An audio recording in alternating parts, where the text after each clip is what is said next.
वैदिक संस्कृति, जो लगभग 1500 ईसा पूर्व से 600 ईसा पूर्व तक विकसित हुई, भारतीय सभ्यता की नींव मानी जाती है। इसकी प्रमुख विशेषताएं निम्नलिखित है। धार्मिक दर्शन और साहित्य।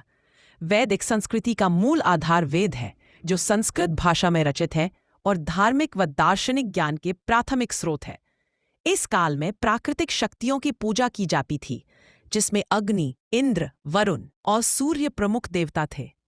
प्रारंभ में मूर्ति पूजा या मंदिर नहीं थे, बल्कि यज्ञ अनुष्ठान अत्यंत महत्वपूर्ण थे।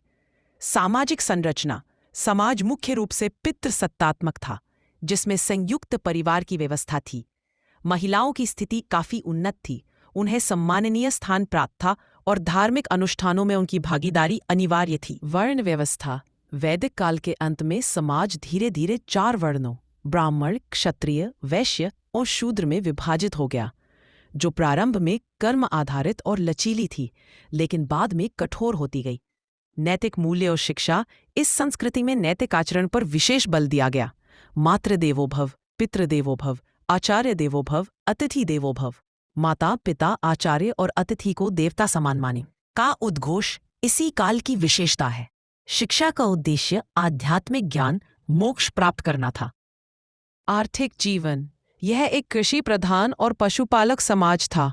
गाय को विशेष महत्व दिया जाता था और उसे अघन्य, न मारे जाने योग्य कहा जाता था। व्यापार के लिए वस्तु विनिमय का प्रयोग होता था। बाद में निष्क जैसी स्वर्ण मुद्राओं का भी उल्लेख मिलता है। संस्कार और आश्रम।